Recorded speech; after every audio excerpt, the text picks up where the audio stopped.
자, 질문하세요. 질문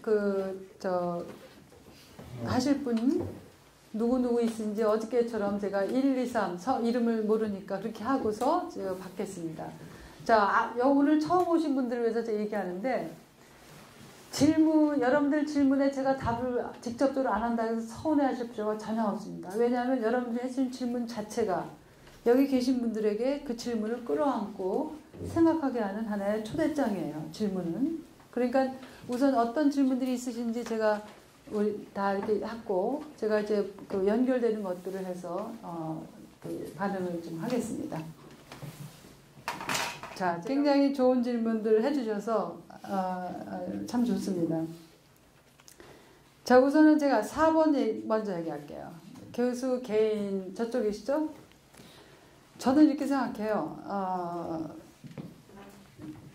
사람마다 각기 자기가 가지고 있는 정황들이 있어요. 컨텍스트로잖아요. 그 자기의 저항은 자기 컨텍스트 속에서 하고 있어요. 저에게 있어서 자, 카스모폴리타니즘을 하는 것이 나에게 어떤 의미로 다가오느냐. 우선 내가 학생을 보는 눈이 달라져요. 또 이렇게 여러분들 만나잖아요. 여러분들 내가 만나는 사람들을 보는 눈이 달라져요. 그러니까는 자, 무슨 외부적인 다양한 레이블들을 가지고 살잖아요. 다양한 레이블. 사실은 코스모폴리타니즘이라고 하는 이 의식이라고 하는 것은 그런 라벨들에 의해서 사람을 보지 않아야 된다고 가르치고 있거든요. 그런 라벨로 보는 것들에 대해서 내가 비판하고 글 쓰고 학생들 사람들 강연하고 가르치는 거, 이게 나에게는 굉장히 중요한 하나의 저항적 행위예요. 그러니까 하다못해 그 교실 안에서, 강의실 안에서, 그 강의실이 나에게는 나의 그 액티비즘의 현장이다. 사회 개입을 어떻게 해요? 여러분들이 밖에 나와서 늘 피켓팅만 드는 게 그게 현장이 아니거든요. 현장이라고 하는 것의 개념이 우리가 늘 현장이라고 하는 개념을 현장은 늘 저쪽에 있는 것으로 알거든요. 저는 내가 몸담고 가는 곳마다 다 현장이에요. 다 현장. 지금도 제게는 이 공간이 아주 치열한 현장입니다. 그래서 이 현장 안에서 여러분들과 이런 얘기를 나누면서 여러분들 중에 한 사람이라도 여러분들이 타자를 보는 눈이 조금씩 바뀐다든지 그러면 저에게는 그게 중요한 하나의 그 열매고 저항의 하나의 행위예요. 그 저항은 제가 미국에서 한국 이제 공부 끝나고 왔을 때 제 책상에 이렇게 붙여졌던 하나의 모토가 있는데 그때 이제 모토 붙여놨던 게 펜으로 싸운다. 그래서 fighting with pen. 그걸 이제 모토를 적은 두 개가 있었어요. 비밀인데 알려드릴까요? 하나는 이제 이렇게 조그맣게 포스트잇 붙이는 거 있잖아요. 거기다가 돌아와서 이제 하나는 fighting with pen. 나는 이제 펜으로 싸운다. 또 하나는 작은 변화가 큰 변화를 가져온다. 그래서 small change can make a big difference. 그거를 양쪽에 붙여놓고서 그게 fighting with pen이라고 하는 게 펜으로만 싸우는 게 아니라 글을 통해서 말을 통해서 가르치는 걸 통해서 나는 이 사회에 내가 저항한다. 싸운다라고 하는 의미. 그 다음에는 이 새로운 변화를 모색하는 사람들이 가장 극복해야 될 것 중에 하나가 이 어떤 그 좌절이에요. 뭔가 매일매일 하고 있는데 세상은 하나도 안 바뀌어요. 제가 그런 좌절감을 그게 이제 어떤 디피티즘이면 뭐라 해야 될까요? 디피티즘. 패배주의. 예. 그런 패배주의가 지성적 패배주의가 굉장히 사실은 이 사회 변화를 추구하는 사람들이 극복해야 될 자기 속에 극복해야 될 게 바로 그 패배주의예요. 아무리 해도 세상은 바뀌지 않는다. 제가 이 미국에서 돌아와가지고 정말 전국을 다니면서 이렇게 강연을 했었어요. 오라고 하면은 다 갔어요. 그것이 작은 모임이든 큰 모임이든 학술적 모임이든 아니면 무슨 YMCA, YWCA 무슨 캐톨릭 종교에 상관없이 정말 바쁘게 다녔거든요. 근데 제가 몇 년 지나니까 가는 곳마다 동어 반복을 하는 거예요. 근데 그 동어 반복을 하는데 그 사람들은 그게 생전 처음 듣는 얘기래요. 나에게는 수십 번, 수백 번 되풀이되는 얘기인데 그 사람들은 끝나고 나면 교수님 이 얘기 생전 처음 들었습니다. 그러니까 제가 몇 년을 이러고 나니까 그 패배주의적 의식, 아무리 해도 세상은 하나도 안 바뀌는구나. 왜 나는 이 동어반복을 이렇게 오랫동안 해야 되는가. 가는 곳마다 사람들은 왜 이 얘기를 처음 듣는가. 교육에 계속 가르치고 글 쓰고 강연하고 그러고 다녔는데 정말 그때는 하여튼 뭐 건강도 안 돌보고 오라는 데는 다 갔었어요. 굉장히 바쁘게 지내고 밤에는 또 글 쓰고 공부해야 되고 그럴 때 내가 그 모토가 나에게는 굉장히 많은 위로가 됐어요. 그냥 이렇게 씨를 뿌리자. 아주 상투적인 것 같지만은 씨를 뿌리는데 그 씨의 열매를 바로 보지 못한다고 해서 굉장히 좌절하고 속상하는 거가 우리가 가지고 있는 유혹이거든요. 씨 뿌리면 자꾸 열매 금방 보고 싶어 하는데 열매는 금방 나오질 않아요. 그래서 이제 오죽하면 예수는 그런 예화를 썼을까. 열매 씨 뿌리는 게 어디는 바위 위에 떨어지기도 하고 말라 죽어 비틀어지기도 하고 또 어떤 거는 열매가 맺기도 한다. 그러니까 그런 상투성의 상투적 같은 그 얘기가 나에게는 이 작은 변화가 큰 변화를 가져온다. 그래서 small change can make a big difference. 이게 나에게 어떤 주술처럼 나 자신 속에 어떤 그런 지성도 패배주의. 그 동호반복에 저는 그 동호반복하기 굉장히 싫어하거든요. 그래서 이제 가르치는 과목도 가능하면 다 바꿔서 가르쳐요. 제가 그래서 오늘 한국에서 강연도 어떤 분이 좀 여기서 한 거 저쪽 가서 하고 그러잖아요. 그건 제가 재미가 없어요. 그런데 5년, 10년을 계속 동호반복해야 되는 나를 보면서 아무래도 이 사회는 안 바뀌는구나. 그러니까 한국 사회에 대한 좌절감이 저는 굉장히 컸었어요. 그런 것들을 이제 극복하게 하는 게 바로 내가 그런 다양한 의미에서 그래서 커스모폴리타니즘이라고 하는 거는 이론만이 아니에요. 그 이론은 내가 가지고 있는 사실은 내가 너를 어떻게 보는가, 타자를 어떻게 보는가. 그래서 오늘은 그런 얘기를 말할 기회가 많이 없었지만 이 시선을 저는 굉장히 중요하게 생각합니다. 그래서 예수의 시선. 보세요. 제가 데이트라고 하는 이유는 여러분들 누군가를 이렇게 바라볼 때에 눈을 가만히 들여다보고 바라볼 때 그 시선에서 이미 내가 저 사람을 좋아하는지 싫어하는지 호감이 있는지 아니면 아예 무관심한지 그런 게 다 드러나요. 그러니까 여러분들이 지금 저를 보고 있잖아요. 제가 우리 미국에서 하는 얘기 언제나 Your body is making a statement. 아무 말을 안 해도 이 앉아있는 태도 뭐 무관심한지 아니면은 어떻게 하면 저 한마디라도 빼놓지 않고 들을까라든지 이미 우리의 몸은 많은 언어를 상대방에게 전달하고 있어요. 그러니까 아무리 이론적으로 여기서 사랑 얘기해도 사실은 이미 우리의 이 시선들 속에서 우리가 타자를 어떻게 보는가, 사람 취급하는가 안 하는가, 뭐 아파트 경비원 무시하고 사람 취급하지 않는가, 이미 이 시선과 말 다 드러나요. 그러니까 이론이라고 하는 것이 우리의 존재하고 연결이 안 되면은 그러면은 사실은 그냥 지식으로 남아있는 거죠. 정보로만 남아있어요. 그러니까 그렇게 여러분이 이제 실천의 개념도, 그 현장의 개념도 사실은 더 복합화시켜야 돼요. 이론 따르고 실천 따르고 현장은 저쪽이고 뭐 상아탑 이렇게 아카데미에서 공부하는 건 그건 현장 아니다. 저는 그거야말로 우리가 넘어가야 될 그 이분법적 사유 방식. 모든 이분법적 자체가 나쁜 게 아니에요. 그 이분법적 사유가 어떤 기능을 하는가를 보는 겁니다. 그러니까 아카데미도 치열한 현장이에요. 왜냐하면 우리의 인식의 변화를 위해서 우리가 이런 담론을 나누는 거 아닙니까? 모든 구체적 변화는 인식의 변화 없으면 불가능해요. 그러니까 객관적 법적 변화, 무슨 객관적 변화, 주관적 변화가 있는데 이 주관적 변화는 그게 의식의 변화, 가치의 변화가 동행되지 않으면 객관적 변화 아무리 있어도 실제 그 평등이나 정의가 실현되기가 어려워요. 자, 그 다음에 자, 사랑의 실천이라는 것 얘기하셨죠. 사랑의 실천. 시간이 많이 없어 우리 그런 얘기는 못 나누는데 자, 제가 이제 제일 중요한 대화 상대자로 삼은 사람이 작 데리다예요. 작 데리다가 즐겨 쓰고 있는 하나의 공식이 있습니다. 그 공식의 중요한 공식 중에 하나가 뭐냐면 여러 가지지만 그 중요한 공식 중에 하나가 언제나 조건성과 무조건성 또 그거를 politics of X 그 다음에 ethics of X 그래요. X의 정치, X의 윤리. 자 보세요. 자 이래서 질문이 이렇게 중요한 겁니다. 제가 이 얘기를까지 집어넣지 않았는데 질문해 주셨기 때문에 굉장히 중요한 거를 우리가 얘기하게 되는데 자 보세요. 여기서 이제 사랑 지금 사랑을 하셨으니까 두 축이 뭐냐면 두 축이 있어요. 사랑의 정치.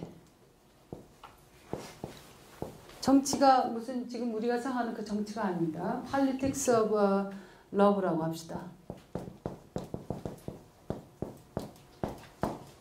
이건 뭐냐면은 사랑의 조건적 사랑이에요. 자 이게 지금 데리다의 두 축을 언제나 얘기하는 겁니다. 이 책에 보면 그 얘기들이 나와요.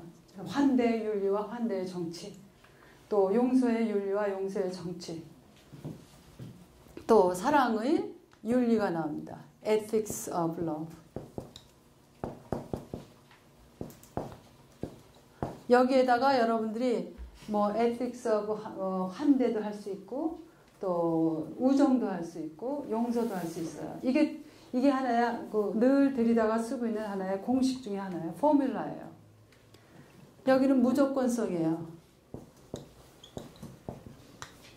자, 왜 에틱이냐면은 이러 해야 된다라고 하는 하나의 정언적 사실이 있어요. 자, 진짜 사랑은 뭐냐면 무조건적 사랑이죠. 사랑의 무조건성.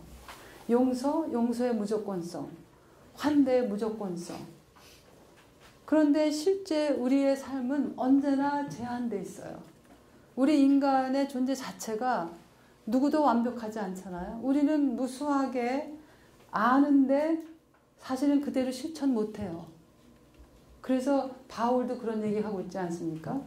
자기가 하고 싶은 일은 안 하고 안 하려고 일을 하고 안 하려고 하는 일을 한단 말이에요. 그래서 I do what I don't want to do. 그리고 나서는 I don't do what I want to do. 그러니까는 하고 싶은 일은 안 하고 또 안 하고 싶은 일은 하는 것. 그러니까 바울 같은 사람도 그런 갈등 속에서 이제 시달리고 있죠. 그 어거스틴도 그런 얘기를 하잖아. 내 자신이 나에게 물음이 되고 있다. I have become a question to myself. 자, 그러면 이 좌절감을 어떻게 할 것이냐? 우리는 이 안에 이 사이에 있어요. 이 사이 공간에. 이게 왜 그럼 필요한가? 이거는 영원한 하나의 참고서다. 그러니까 락 데리다의 말에 의하면 permanent reference예요. 이 축을 잊어버리면 안 돼요. 그래서 미래를 기억하라라고 하는 말을 하는 이유가 뭐냐면 여기서는 자, 이 to come이라고 하는 게 이게 이 달력 속에 있는 미래에 와야 될 그 얘기가 아니에요. 이 기독교는 두 종류의 시간을 얘기하죠. 하나는 이 달력 속의 시간, 크로노스 얘기하고 하나는 이제 의미의 시간입니다. 카이로스예요. 여기에서 데리다의 투캄이라고 하는 의미는 그런 그 달력 속에 뭐 몇 년 지나면 오는 그게 아니에요. 그런 미래가 아니에요. 그래서 우리는 기억한다라고 하는 건 과거를 기억한다 그러죠. 근데 미래를 기억해야 돼요. 어떤 미래냐면 올 미래. 그러니까 여러분들이 기독교인이라면은 하나님 나라에 대한 표상, 그거를 늘 기억해야 돼요. 그래서 우리의 그 불완전성, 또 완벽하지 않은 존재는 이 사이에서 늘 갈등하고, 그러니까 아무도 자기가 의롭다라고 할 수 없는 이유가 바로 그거예요. 그렇지만 갈등하는 그 사이에 사실은 여러분들 정황 속에서 조금씩 할 수 있는 것들을 하는 것일 뿐이에요. 그런데 하다못해 여러분들이 이런 시각을 가지게 되면 예를 들어서 뭐 이주 노동자들에 대한 이슈가 나온다. 그럼 여러분들이 투표하는 것도 달라지게 되고 어떤 정치인을 지지하는가? 어떤 신문을 서포트하는가? 뭐 어떤 아카데미를 서포트하는가? 그런 거를 판단할 수 있는 게 달라져요. 그러니까는 어디 거리에 나가서 굉장한 사건만 일으키는 게 변화가 아니라 그냥 나로부터 시작하는 거예요. 내가 옛날에는 별로 사람 취급 안 했던 사람이 사람으로 보이기 시작하고, 보세요. 아파트 경비원들, 거리에 청소하는 사람들, 그러니까 존재하지만 비존재로 살아가는 사람들이 얼마나 많아요. 그 사람들이 비로소 보이기 시작하는 게 그게 변화의 시작이에요. 그게 세계를 변화시키는 하나의 뿌리들이에요. 무슨 거창한 뭐 정치인이 해서 변화가 오는 시대는 이제 지나갔어요. 영웅이 불가능한 시대에 살고 있어요. 그 신도 지금 어쩌지 못하고 있잖아요. 그렇잖아요. 신도 어쩌지 못하는 혁명을 누가 인간이 한 사람이 할 수 있어요? 다만 우리가 할 수 있는 것은 신이 우리에게 준 감성, 지성 여러 가지를 동원해서 어떻게 하면 타자를 내가 귀한 존재로 보는가. 리가드레스. 그 사람이 청소부든 무슨 뭐 이주노동자든 무슨 뭐 성소수자든 상관없이 그냥 귀한 존재로 보는 것. 그거는 굉장히 그 중요한 겁니다. 그러니까 이 사회에서 우리는 늘 왔다 갔다 해야 돼요. 춤을 춰야 돼요. 자, 그 다음에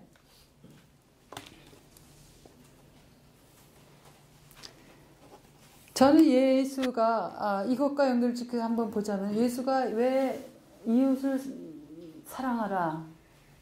굉장히 제가 흥미롭게 지금 여기 챕터에 보면 이웃사랑에 대한 챕터가 나오는데요. 예수의 그 말이 굉장히 흥미롭게 들려진 게 왜 그러냐면 자, 이웃사랑이 나 사랑을 전제로 해요. 그러니까 나를 사랑할 수 없는 사람은 타자를 사랑할 수 없어요. 나, 이웃.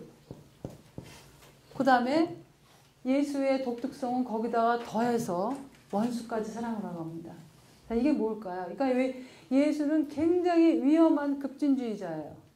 생각해보세요. 굉장히 위험해요. 왜냐하면은 관습적으로 사람들이 생각하지 않았던 것까지 하라고 그러거든요. 굉장히 급진적이에요. 왜 그래? 급진적이라는 게 레디칼이라고 하는 게 이제 going to the root거든요. 뿌리까지 들어가서 완전히 뒤집어 엎는 거예요. 마리아 창가 보세요. 마리아 창가. 세상에 급진적인 얘기 없어요. 권세 있는 자들 다 팽개치고 세상 다 뒤집어 엎는 얘기예요. 근데 우리가 가지고 있는 전형적인 마리아에 대한 이미지는 굉장히 순정적이고 눈 내리깔고 조용히 한 사람. 자, 예수가 원수까지 하다.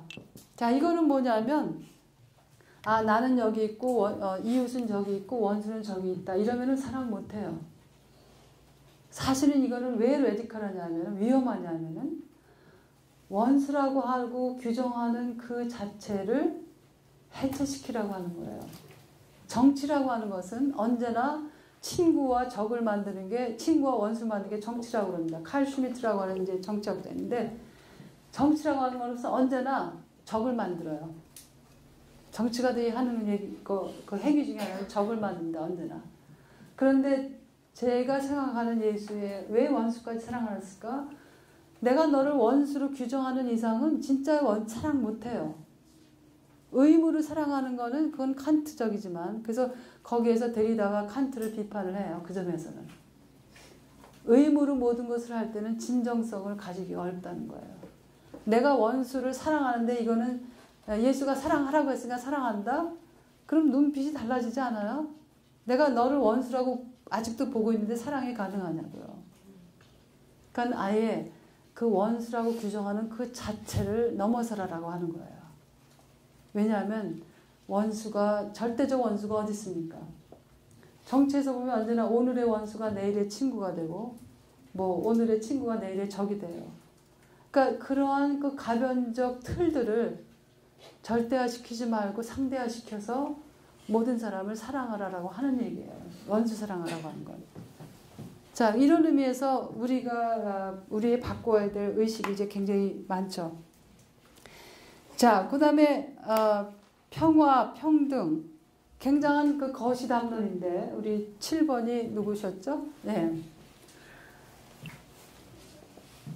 그 포스트 모더니즘에서 이제 모더니즘의 비판 중에 하나가 이제 거대 담론에 대한 비판이거든요.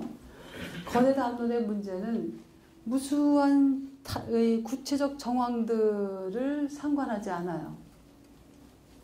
사실 이 코스모폴리탄 그 정의, 평등은 모든 상황마다 언제나 다시 들여다봐야 돼요. 그러니까 평화라고 하는 용어를 우리가 쓴다고 해도 아까 얘기했지만 누구의 평화인지, 무엇을 위한 평화인지 그런 구체적 정황에 뿌리 내려야 돼요. 그래서 모든 게 다 정황의 특수한 정황성을 가지고 있어야 된다. 그러니까 그게 거대 담론으로 할 때는 아무런 의미가 없어요. 왜냐하면 누구나 다 이 영혼 없는 사랑, 평화 다 누리잖아요. 우리 그런 말 많이 영혼 없는 대화. 평화, 정의, 구체적 정황에 연결되지 않으면 그건 영혼 없는 거예요. 그래서 그런 틀들을 가지고 있지만 그것을 구체적으로 실천해야 되는 거는 바로 자, 여러분들 자신하고 평화를 가져야 돼요. 내가 내 자신을 끌어안고 평화가 어떻게 가능하겠어요? 내가 내 자신을 끌어안아요. 잘나서만 끌어안는 게 아니라 못나도 끌어안는 겁니다.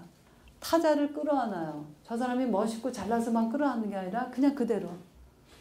그러니까 구체적 거대 담론으로 얘기하는 평화가 아니라 그런 구체적 연결성은 여러분들이 하셔야 돼요.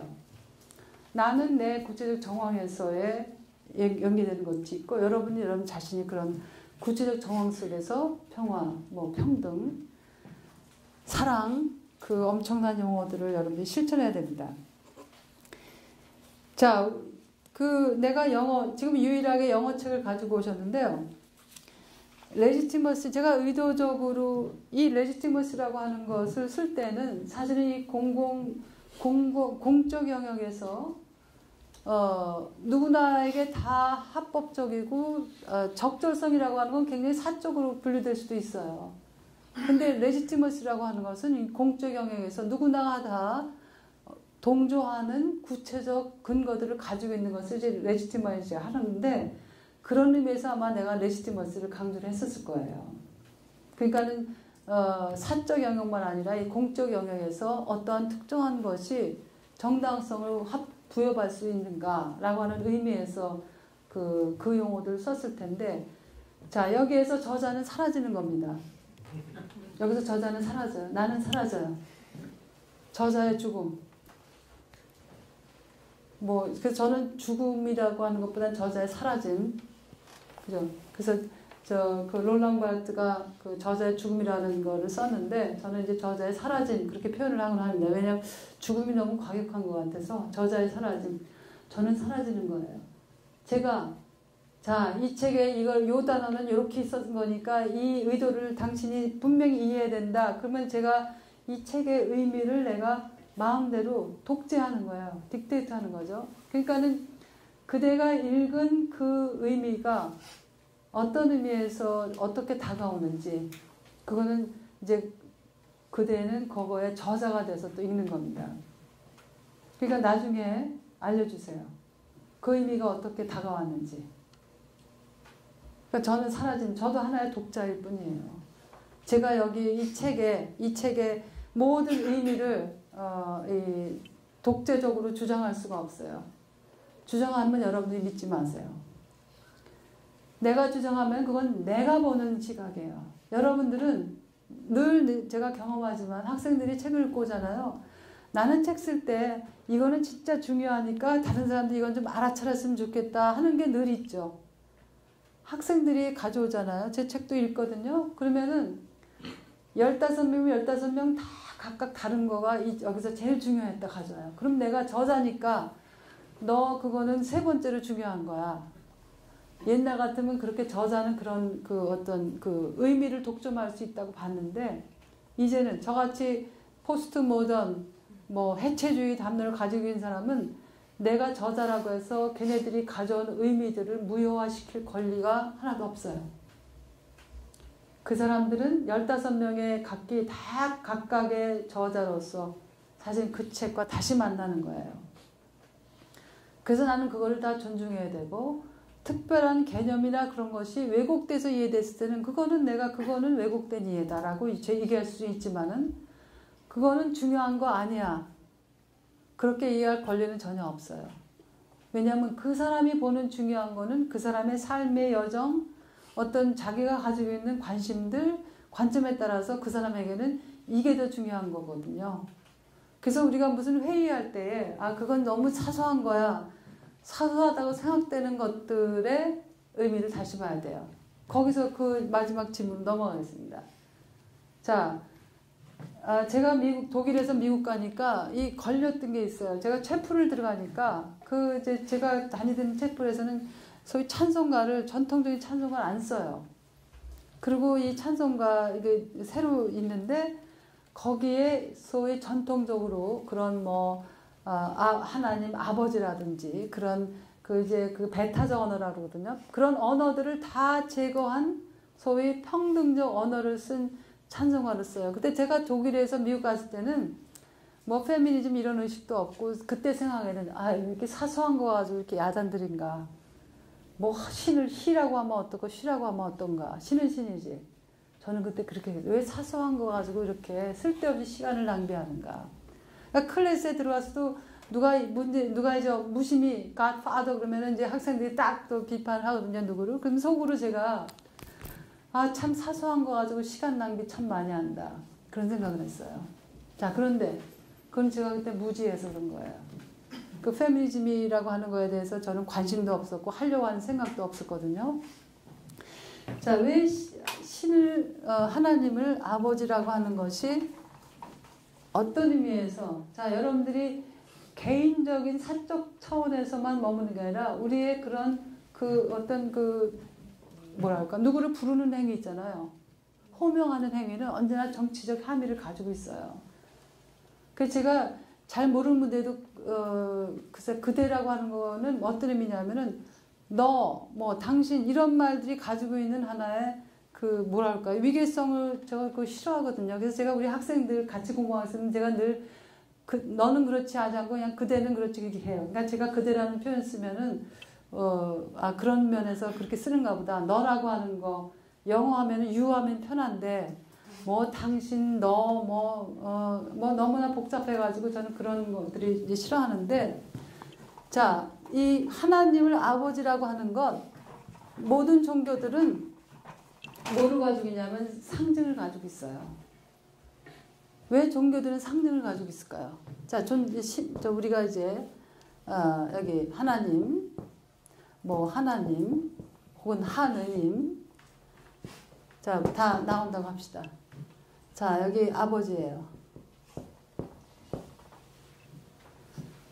아버지는 상징이에요. 그죠? 상징이에요. 상징으로서 아버지예요. 왜냐하면 신은 인간이 아니거든요. 그러니까 그런 신을 인간화해서 표현한 것들은 신에 대한 이해를 돕기 위해서 상징을 쓰는데 왜 종교는 상징을 필요로 하는가? 이유가 있어요. 상징을 쓰는 이유는 신은 어떤 존재예요? 신은 무한자라고 그러거든요. 신은 무한자라고 보고 인간은 유한자예요. 유한성, 유한자. 유한자라고 하는 건 우리의 인식 세계는 이 무한한 세계를 알 수가 없어요.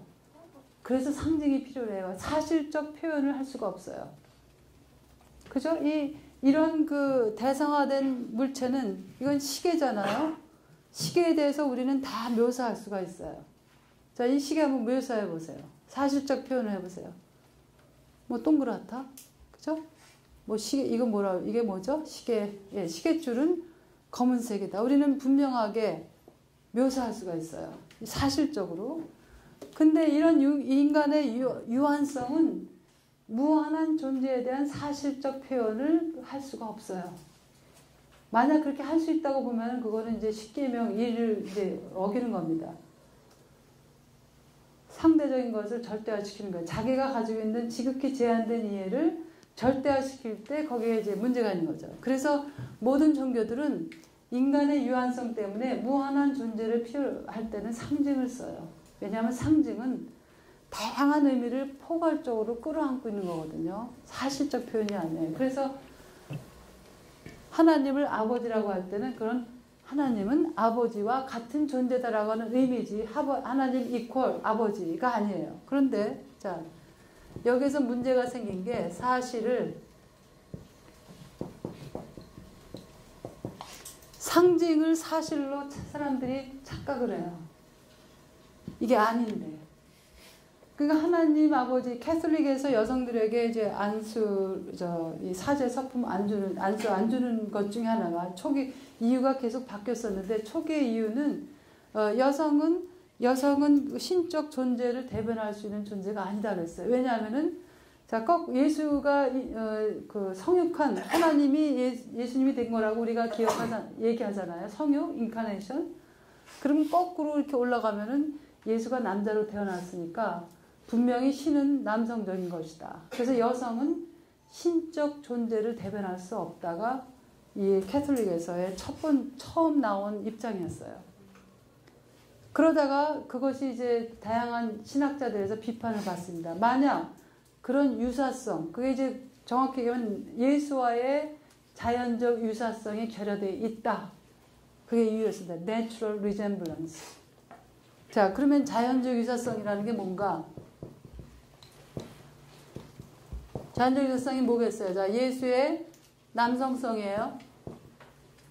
그러니까 예수는 신이기 때문에, 신이 성육했기 때문에 남성이라기 때문에 여성은 자연적 유사성 없다. 그러니까 이제 신학자들이 뭐를 비판하냐면, 그럼 예수의 자연적 유사성이라는 게 성별만 있는 게 아니잖아요. 인종도 봐야 되고, 예수의 나이도 봐야 돼요.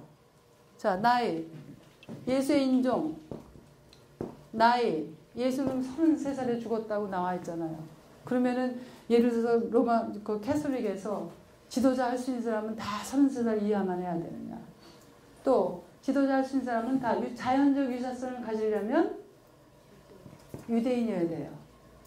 그런데 다른 것은 다 상대화시키서 왜 유독 이 젠더만 가지고서 예수와의 자연적 유사성이 없기 때문에 여성은 안 된다고 하느냐.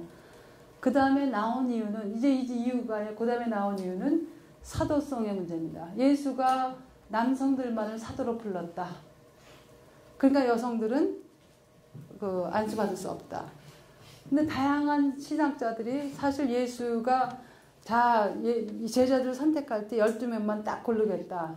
딱 남자만 하겠다. 그게 아니라 무수한 여성 제자들이 있다라고 다양한 자료들이 있습니다. 자, 하나님을 아버지라고 할 때 어떤 문제가 생기기 시작하냐면은 우리의 이 말 하나가 아까 지금 얘기했죠. 누구를 불법 체류자라고 할 때와 아직 서류가 안 돼 있는 사람, non-documented라고 할 때하고 우리가 보는 시각이 달라요. 하나님을 아버지라고 할 때 이거는 제 개인적인 얘기가 아닙니다. 역사적으로 2000년 이상의 기독교 역사가 그것을 지금도 보여주고 있어요. 모든 곳에서 여성은 2등 인간으로 기독교 역사는 여성을 취급해왔어요. 왜? 하나님은 남성이고 또 예수도 남자고 모든 종교 지도자도 남자다. 여성은 2등 인간이에요. 그건 왜 그러냐면 사람들이 하나님 아버지라는 게 상징이라고 하는 것을 말은 하는데 그걸 언제나 사실화시켜요. 자, 이 점에서는 하나님을 어머니라고 하는 것, 그게 영원한 대안이 될 수는 없어요. 저는 그거에 대해서는 반대예요. 왜?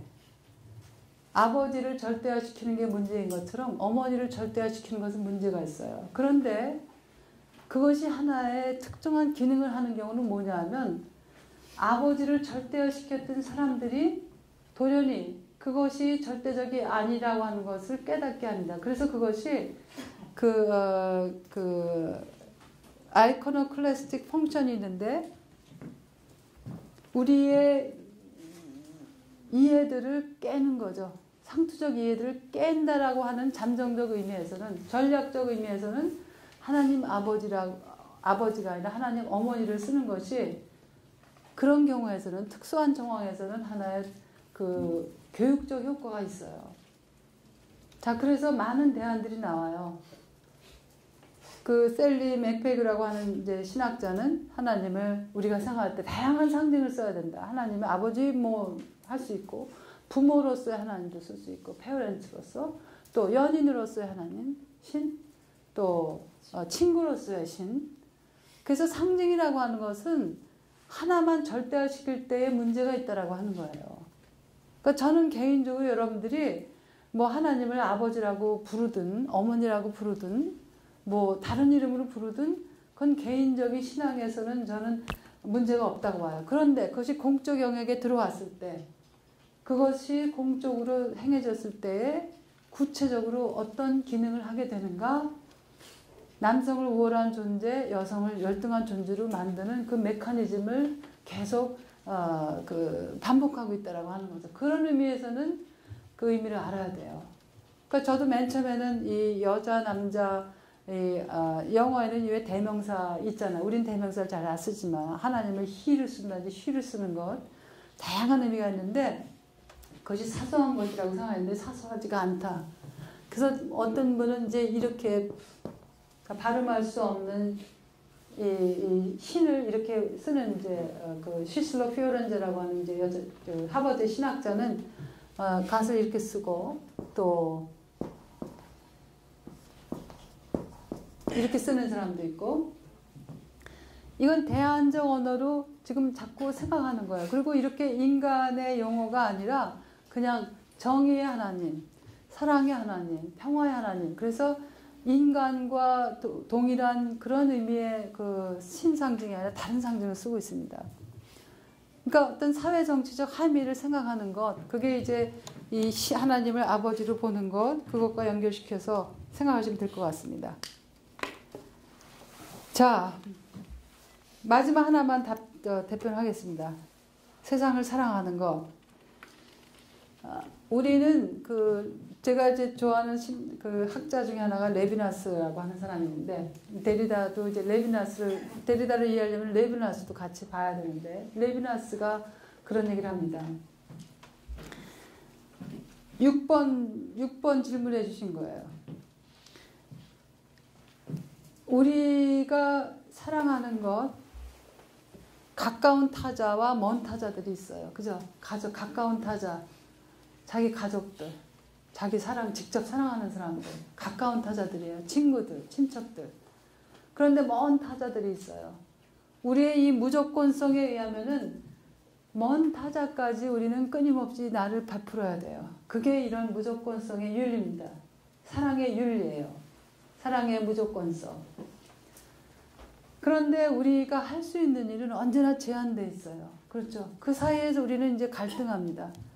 레비나스가 뭐라냐면 우리라고 하는 존재는 그냥 내가 여기 있습니다의 존재예요. 그래서 here I am this라고 해요. 내가 여기 있음에 동사화한 거죠. 그러니까는